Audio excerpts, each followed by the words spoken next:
Thank you, everyone, for joining us in this week's episode of the learning series that we've been doing. This one is tailored to let your members do the work. And so we're going to be using Roster Manager to enable members to take some things off of your plate when appropriate. I'm JT Fiedler. I am the product and sales advisor here, and I am joined by Doug Morris, the founder and chief product officer, as well as Elizabeth Wojcik, director of business development. It's going to be a little different. It's going to be JT and Elizabeth running the show. Doug's taking a back seat, so keeping things fresh. Want to be respectful, obviously, of your time. So wanted to just say that roster manager and the things that we're covering will be for organizations on IMAS EMS Enterprise. So if you are not or you're not even planning on upgrading to it, this won't unfortunately work for you. But if you're on EMS or you're in talks and discussion of migrating to EMS, stay on and hopefully you'll learn something new. I'm going to pass things over to Elizabeth. Awesome. Thanks, JT. So actually, JT and I were just talking the other day about the name of this product being Roster Manager, and it just doesn't give it justice because it could do so much more than that. So we're just going to blame Doug for the poor product naming since he's Chief Product Officer. But basically, we want to make sure y'all see where, managing rosters is one thing that Roster Manager can do, but it can also do more. So we're going to make sure we show you examples. But certainly we would just kind of want to say, why did we create this product? Basically, in current out-of-the-box IMAS, when a user, such as a company administrator, because that is a required role if you want to update information on others than yourself, when that company administrator logs in, they'll probably, navigate to like a company profile where they can view their roster or contact list. And if they want to make changes to any of those records, that's fine. They can click on the person's name. They can navigate to their profile and make those changes that they want to make. So maybe that's changing their member type or their status, um, changing information about them, like their address or contact info, or maybe inserting activity. Again, whatever we're allowing them to do on behalf of their contacts they can do. Now, again, I'm doing that record by record. So I need to go pick JT's record, make a change, and then come back to my contacts list. So I'm going to go make a change to Doug's record, make that change, come back to my contact list. So I'm having to do that for each record I need to make a change to. And for some of our organizations, they have large rosters or contact lists. And so that's going to take a lot of time. Now, that may be a staff member doing those things, poor staff member, or that may be a company administrator. And again, giving the power to them, again, a lot of, time it takes, which means they're probably not going to do it, right? So they're not going in and making those changes like they should or keeping information up to date.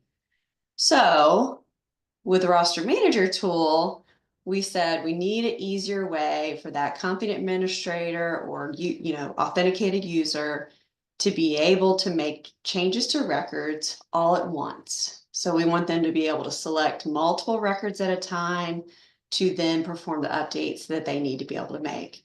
Be it 2 members, be it 50 members, they could do all of that at once. So that's really the goal with the roster manager. Again, we're going to walk through some case uses, but we're trying to make it easier for those organizations to keep their information up to date for you. So again, we're taking many, many minutes per record that we're having to make changes to and making that just like a minute or so to make changes to multiple records at one time. So that was the intended goal with this product. So let's talk about some use cases. And again, these are just examples. So hopefully by the end of this call, and actually we have a call to action at the end of this call where we're going to ask you what changes are your groups having to make, or maybe staff is doing for them. What are some other case uses, and we can talk through if roster manager can help or not. So one of those is just updating contact information. That seems odd, but let's say that organization just had an event. They had everybody kind of verify their email address or contact information, maybe even opt in for text messaging at that event, and then they, want to go in and update that information in the roster. Again, they could go record by record. That's no fun. But if they want to do it all at once, JT's going to walk through what this looks like. So that might be any information on their record that they might want to update and, again, notate the updated information. So that's one example. Another example is, let's say you have a process where you want to allow the organization to define a primary contact, or let's say multiple, or even just define like specific contacts, like this is my billing contact, this is my event contact, so forth. Again, record by record, we can absolutely do that. But if we want to allow them to do multiple, roster manager is going to allow you to, pick multiple contacts from your list. And again, identify them as a primary contact in your organization. So we'll walk through that example too. Other ones are just basic kind of status updates. So in this case, we're going to show you how they could kind of go in and clean up their roster. Let's say a few people left the organization. They need to go in and basically deactivate them or mark them as inactive. Again, same concept with any other status changes or member type changes that need to happen. A lot of times, if that is happening to several people in the organization, roster managers can allow you to do all of them at once. And then finally, we'll talk about activities. So roster manager can insert new activities. So great example for like reporting volunteer hours or CEU hours, any activities, again, actions that person did, or even updating activities. I actually have a group that's using this for committee roster management. So rather than dealing with the committee admin role and do the managed committee screen, which isn't great, they're just updating the committees with roster manager. So roster manager is going in and updating that current committee activity, maybe to add a through date because they have departed from the committee, and then maybe adding the new officer or new leader in that committee to the committee. So if you think about any activities that you're using in IMIS right now and things you want to track, which certainly could attribute to engagement score, this would be a great way to do it. Again, they're going to be able to insert activities for multiple people at one time rather than going record by record. So JT is going to go through and walk through some kind of reviews of videos based on these case uses. But again, I want you to think about, do these use cases apply to you? As well as what are other options you think roster manager could be useful for? And again, we're going to talk through those at the end of this webinar. JT, take it away. Thank you, Elizabeth. So first one we're going to dive into is updating contact information. So here you can see I'm just logged in, and you'll notice I'm under the Alpha company. Now, this is a page where we have just a ton of different things we can do with Roster Manager. And in this top section, this is all related to updating member information. So we could view the roster if we wanted to. In our first use case, we're going to update contact information, so we can actually do that. And then next, we'll do the primary contact. But let's go ahead, select the update contact information. And from here, this is loading roster manager. So we're going to be able to, in this case, you can see in the roster, we have some missing contact information. So we're going to select all three of those individuals, hit continue, and this is where we can tell roster manager what information we want to have updated for their profiles. So here we're just collecting a date. Now with roster manager, you can put in all of these different kind of information points. It's completely customizable to what makes the most sense for you and your organization and what you want to collect. So we'll go from here, we'll go through and update the email address, put in their mobile phone number, and if they opted in for texting, we'll check that box. So you'll see there's a lot of different formats your data collection can come in. It could be dates, it could be check boxes, it could be drop-down menu items, it could be free text. So there is a ton of options that you can use with Roster Manager. Now, when we're going through this, once we have put in all of the updated email addresses as well as the phone numbers and selected who opted in, who didn't, we are going to just go ahead and simply hit the submit button.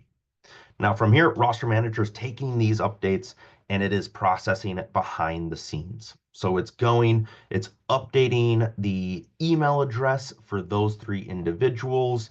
It's updating the mobile phone, and then it's checking that opt-in for texting only if that value is true. So it made all of those updates in bulk for those three individuals. We didn't have to go one by one. Now, that was just one use case. The next one that Elizabeth kind of teed up was assigning primary contacts. So when we go and say we are back here, this is the same screen we were just on. What we're going to do is we're going to actually go back. We're going to navigate to the main page. And instead of updating contact information, we're going to load a different roster manager iPart action. And this is going to be setting primary contacts. Now, like Elizabeth mentioned, it doesn't have to be primary contacts. It could be event contacts. It can be really whatever you define it in Roster Manager. And you'll notice each of these steps we're having or collecting some sort of data. You don't have to do that. If you wanted to just hit go, you can hit go and not collect this information. This is just kind of putting an audit trail of what happened when, and so we can see that kind of previous interaction with the individual linked with the company record. So just like that, those two individuals were assigned as primary contacts to our company. Now, the main one that most people think about when thinking of roster manager is managing rosters and inactivating members.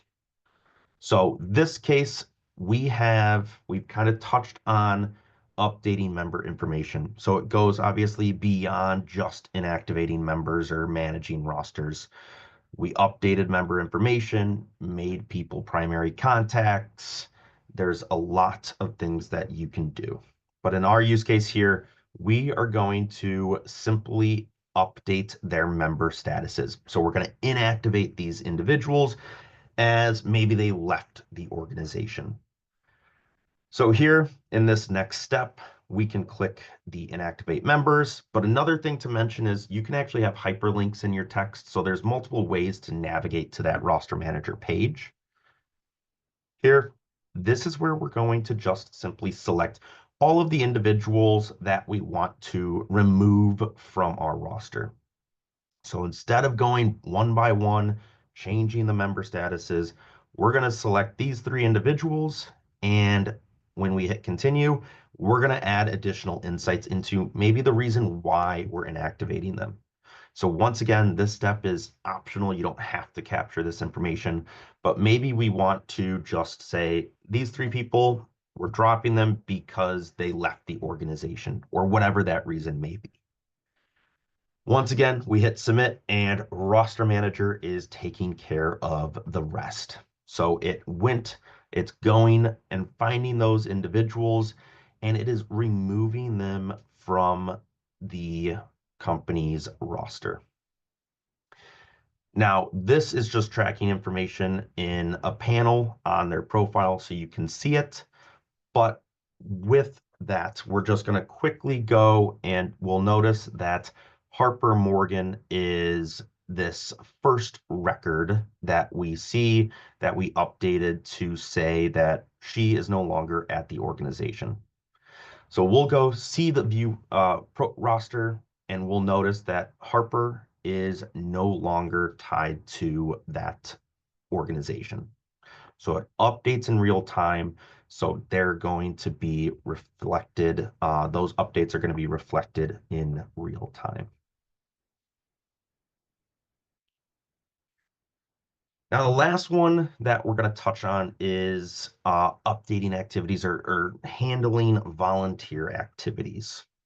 So once again, we're kind of on this main hub page for what we want to allow people with the right kind of preferences or the right security to do. And I'm not going to touch on transfer members, but you could, if there were active members from another chapter that you wanted to bring to your chapter, you could do that with roster manager. And so you could just click that and it would generate a new roster manager iPart where you can select those individuals. But here we're going to update volunteer hours. Same thing, we're going to select all of the individuals that maybe we had a volunteer event that we had with this company, and these 5 individuals went to it. We'll go ahead, we'll put the volunteer date, and the apply all saves a lot of time. Obviously, that's just a feature. You don't have to have apply all, but this is going to enable you to kind of streamline, especially for either the people making your members making these changes or even staff doing these changes in bulk. And here we'll notice we're going to apply obviously all for the 5 number of hours done for this volunteer event.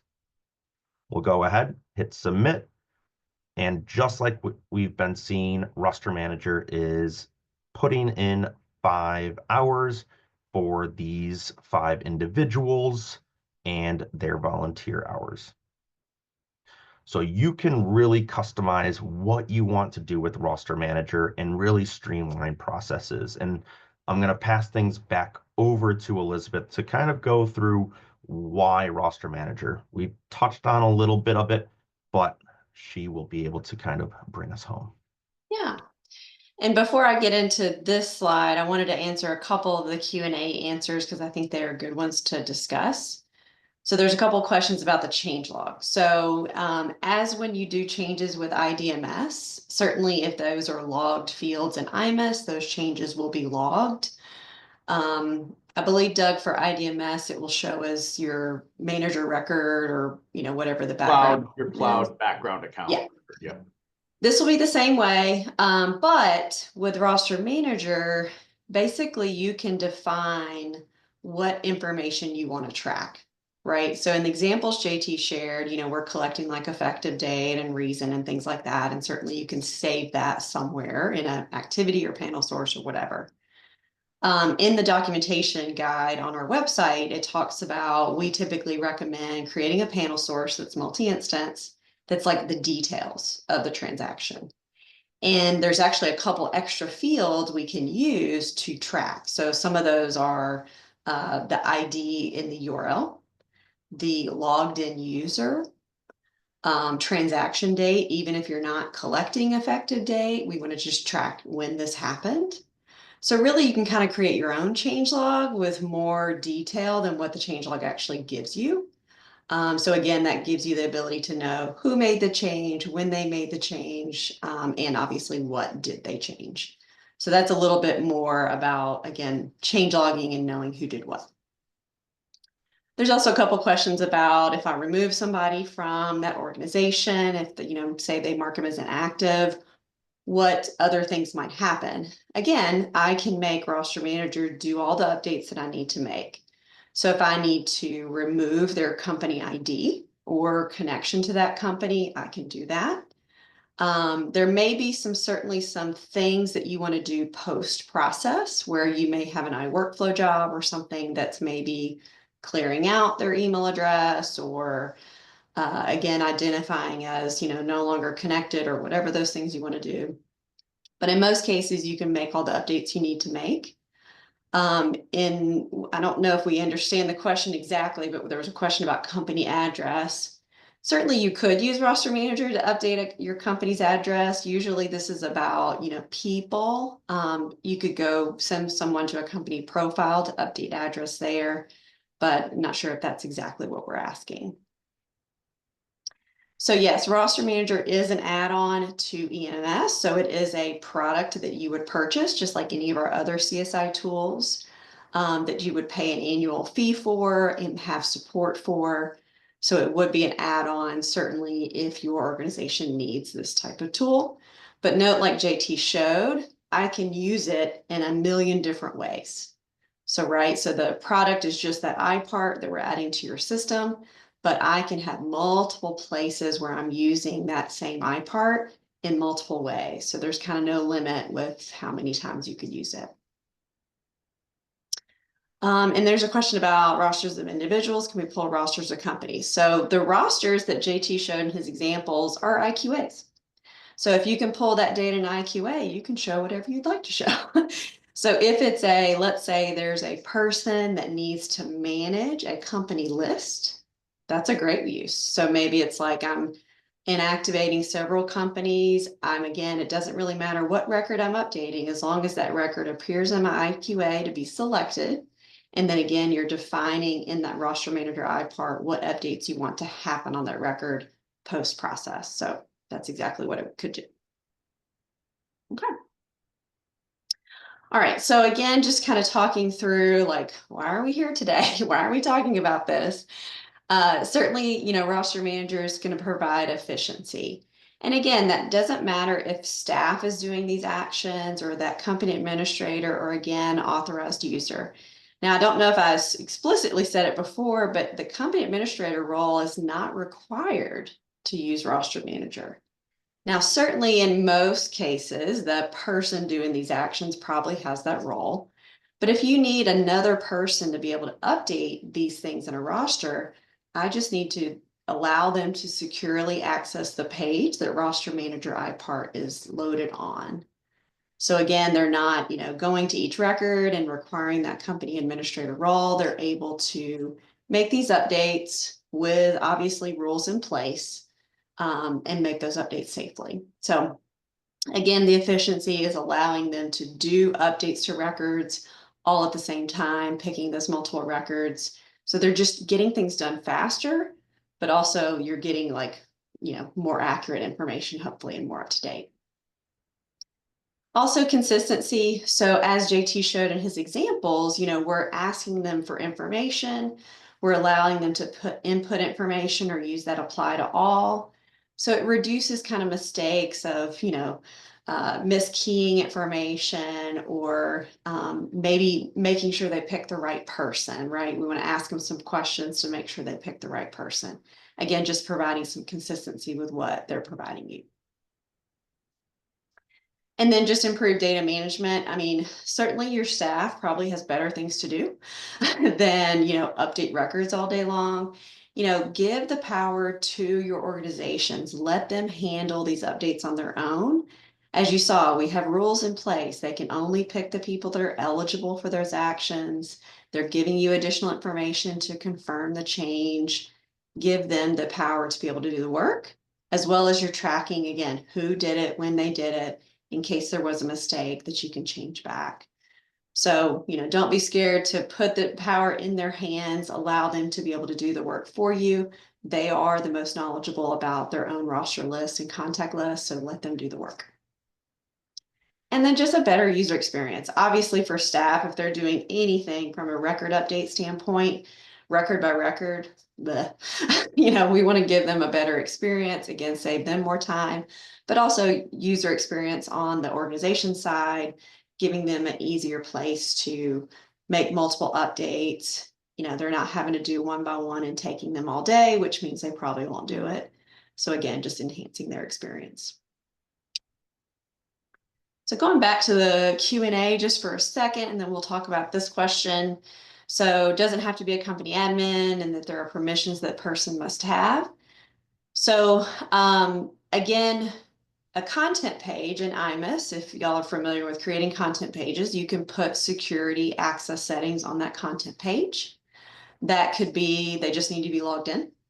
That could be they need to be part of a group, security group. Maybe they have to have a certain position. Whatever that is, whatever your business rules with who should be allowed to get to this page, that is up to you. Um, so if it's something on their account, like again, they're in that security group, which gives them this ability, certainly that is something you could show on their account. And relationships. Don't think we have the ability today to do relationships, but that actually would be a great enhancement request that we can look into.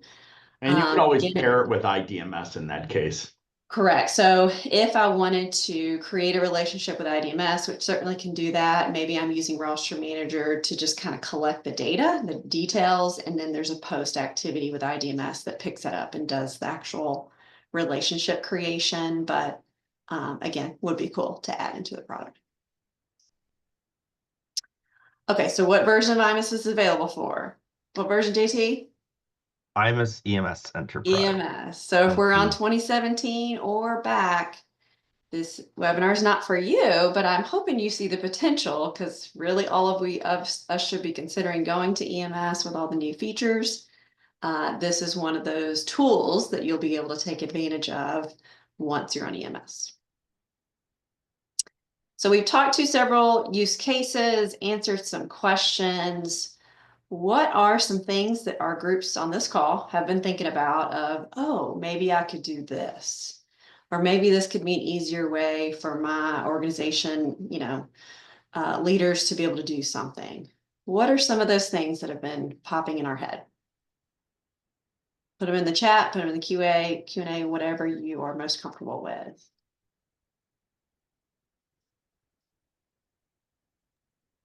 Let's see if we have a lively bunch or not.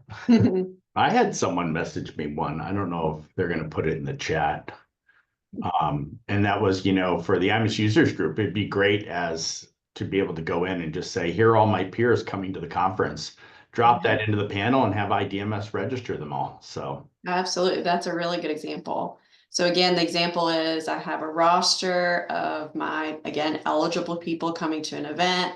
I'm going to check them off. Maybe I answer some questions about dietary requests or something like that. And then again, you have a post-process job in IDMS that inserts their registrations and puts, obviously, if there's any invoices on their record. So one question in the Q&A about duplicates and merging. It is not for that, unfortunately. The merge tool within IMIS should be used to do any kind of merging of records. cool. Updating chapters for all the records on our database. Sure. Yeah. I mean, technically, I probably would use, if it's kind of a one-time mass update thing, I might use, iUpdate or iImport to do that. But again, think about your IQAs, right? And how you're filtering on that. So in the examples JT had, those IQAs had a filter that pulled in the ID, the company ID from the URL. So I was starting off on a company profile where I had the ID and the URL. And again, I was utilizing that in my IQA. I don't have to do that. That is, again, just something I'm trying to restrict in my IQA where I'm like showing a roster of one organization. But again, if you can produce it in IQA, you can use it in Roster Manager and it will certainly show all those records. In the other example JT showed, you can see it had pagination. So if you do that, it is a long list, right? You can show them all without bogging down the page. There was a select all option. So in that case, if we're updating every record, you could do the select all. Certainly it might be a little slower if we are updating a lot of records, but just normally like when we do IDMS, updating records, lots of records at one time, just take a little longer than others. And I think one of the cool things about the chapters and what Elizabeth has pointed out, is you could use Roster Manager on your staff site. It doesn't have to be for your members. JT titled the webinar, right? Make your members do the work. Well, it can also be dropped in. You can drop this iPart on your staff site multiple times. You can drop it on your member site multiple times. So on your staff site, if you are having to manage 138 chapters at once, you could drop roster manager on your staff site and manage all 138 from your perspective, not giving it to any of your members or anything like that, but making your staff life a lot easier too. Yeah, Courtney put one in the Q&A. This is a good question. So they use the roll-up ID to link main company records with their child location records, which is a great example. So again, if you wanted a roster manager page that shows all the people under all the main companies, absolutely. Again, your IQA just needs to be formatted to utilize whatever information you have on that page to produce the list. But again, technically, I would be updating many records from multiple companies, which is absolutely fine. Again, it's just going to be making those updates that you define. And they wouldn't be company admin, not required. So. And actually a good example I just thought of certainly activities is an interesting one. If you think about, again, anything related to engagement, you might have self-reporting ways for the members to report that information, but a lot of times, again, those chapter leaders or organization leaders know that information before you do, or the member may not be willing to log in. Again, let them report it. Certainly it can be situations where the IQA can identify only those that you haven't yet got a report for or an activity for. So again, think about it, that IQA as like those eligible for this action. So in that scenario, maybe member already reported, they're not on the list, I already know that about them. They don't need to report them, or again, not reporting duplicate data. It's a good example.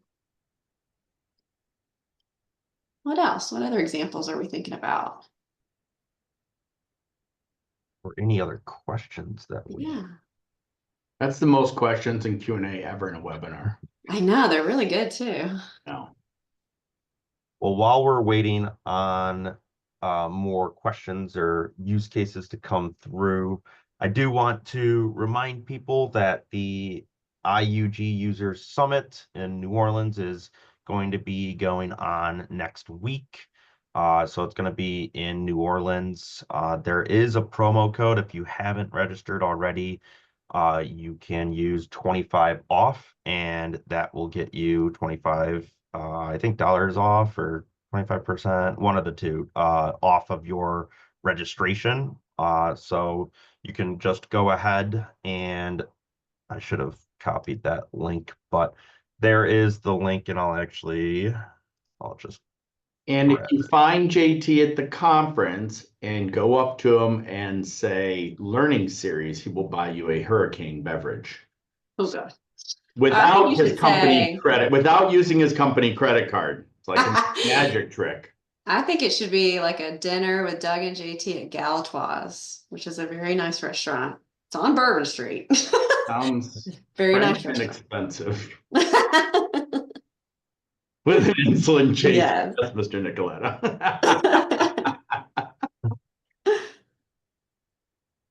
So, other questions, other ideas?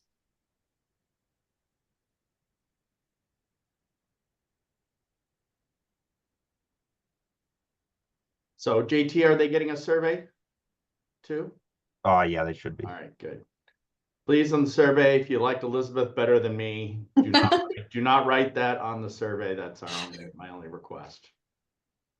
All right. Well, thank you everyone for joining us today. If you do have any other questions or anything like that, you can always reach out to sales@csiinc.com and we can get those answered for you. As a reminder, all of our documentation can be found at docs.csiinc.com. And if you haven't already joined our listserv, you can go to csi.ms/listserv. And we want this to be a collaborative environment. So if you're using Roster Manager and want to share how you're using it, or ask organizations who are using it how they're doing it, you can always post in there. And we just want this obviously to be a collaborative environment where you can bounce ideas off of one another and see how other organizations are using CSI solutions. But with that, I hope everyone has a great rest of their week. Thanks, everyone.